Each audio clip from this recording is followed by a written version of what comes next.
नमस्कार प्यारे बच्चों, आज हम आपको कोरोना वायरस जो एक संक्रमित रोग है से बचने के तरीके बताएंगे और इसके लक्षण भी आपको बताएंगे। इसके 3 लक्षण हैं मुख्यतः।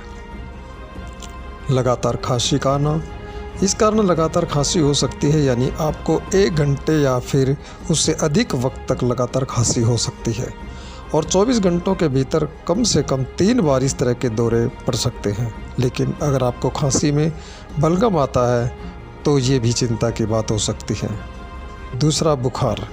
इस वायरस के कारण शरीर का तापमान 37.8 डिग्री सेल्सियस तक बढ़ सकता है, जिस कारण व्यक्ति का शरीर गर्म हो सकता है और उसे ठंडी महसूस हो सकती है। गंध और स्वाद का पता नहीं चलना। विशेषज्ञों का कहना है कि बुखार और खांसी के अलावा यह भी वायरस संक्रमण का वह संभावित महत्वपूर्ण लक्षण है जिन्हें नज़रअंदाज नहीं करना चाहिए।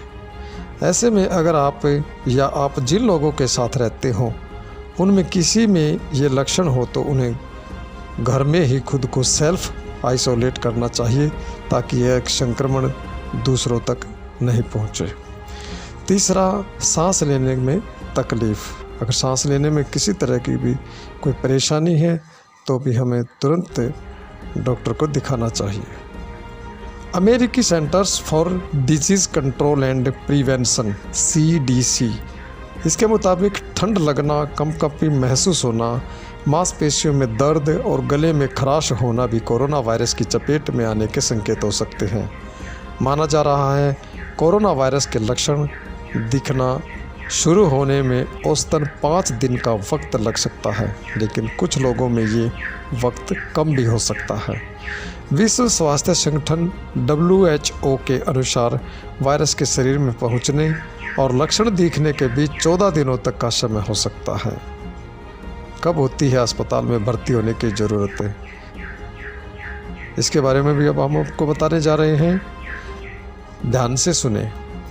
जिन लोगों में कोरोना वायरस संक्रमण है उनमें से अधिकतर लोग आराम करने और पैरासीटामोल जैसी दर्द कम करने की दवा लेने से ठीक हो सकते हैं।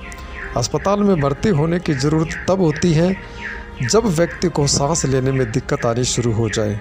मरीज़ के फेफड़ों की जांच कर डॉक्टर इस बात का पता लगाते हैं कि संक्रमण कितना बड़ा है और क्या मरीज़ को ऑक्सीजन या वेंटिलेटर की ज़रूरत है।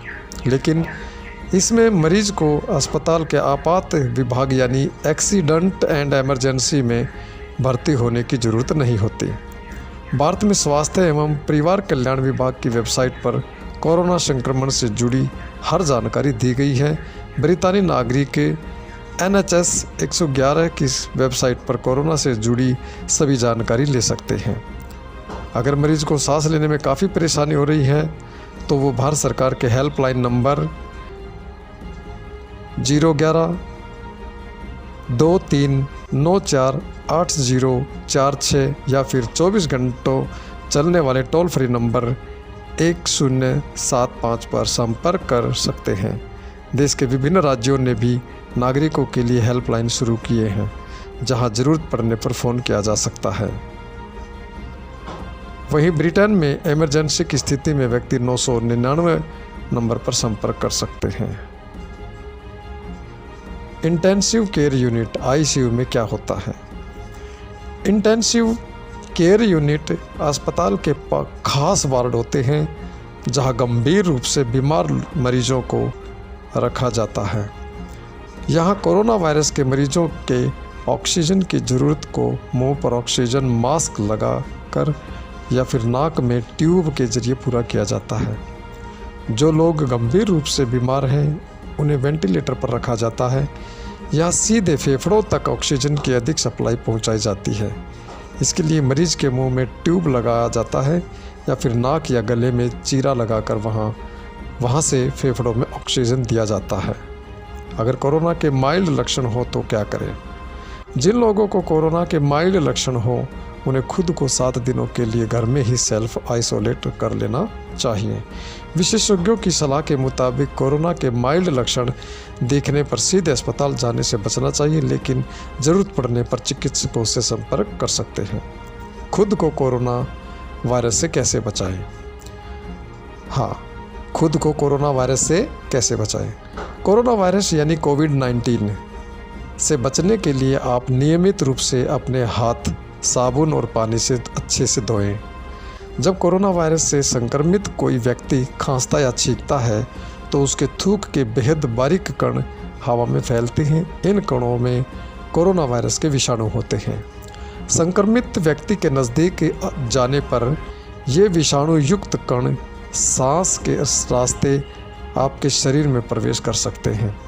अगर आप किसी ऐसी जगह को छूते हैं जहां ये कण गिरे हैं और फिर उसके बाद उसी हाथ से अपनी आँख, नाक या मुंह को छूते हैं तो ये कण आपके शरीर में पहुंचते हैं। ऐसे में खांसते और छींकते वक्त टिश्यू का इस्तेमाल करें या रुमाल का इस्तेमाल करें। बिना हाथ धोए अपने चेहरे को न छूना और संक्रमित व्यक्ति के संपर्क में आने से बचना इस वायरस को फैलने से रोकने के लिए बेहद महत्वपूर्ण है। चिकित्सा विशेषज्ञों के अनुसार फेस मास्क इससे प्रभावी सुरक्षा प्रदान नहीं करते। कितना घातक है कोरोना वायरस?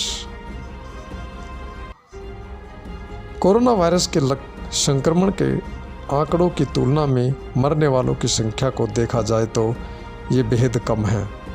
हालांकि इन आंकड़ों पर पूरी तरह भरोसा नहीं किया जा सकता, लेकिन आंकड़ों की माने तो संक्रमण होने पर मृत्यु की दर केवल 1 से 2% हो सकती है। 56,000 संक्रमित लोगों के बारे में एकत्रित की गई जानकारी आधारित विश्व स्वास्थ्य संगठन का एक अध्ययन बताता है कि 6% लोग इस वायरस के कारण गंभीर रूप से बीमार हुए। इनमें फेफड़े फेल होना, सेप्टिक शॉक, ऑर्गन फेल होना और मौत का जोखिम था। 14% लोगों में संक्रमण के गंभीर लक्षण देखे गए। इनमें सांस लेने में दिक्कत और जल्दी सांस लेने जैसी समस्या हुई। 80% लोगों में संक्रमण के मामूली लक्षण देखे गए, जैसे बुखार और खांसी। कईयों में इसके कारण निमोनिया भी देखा गया।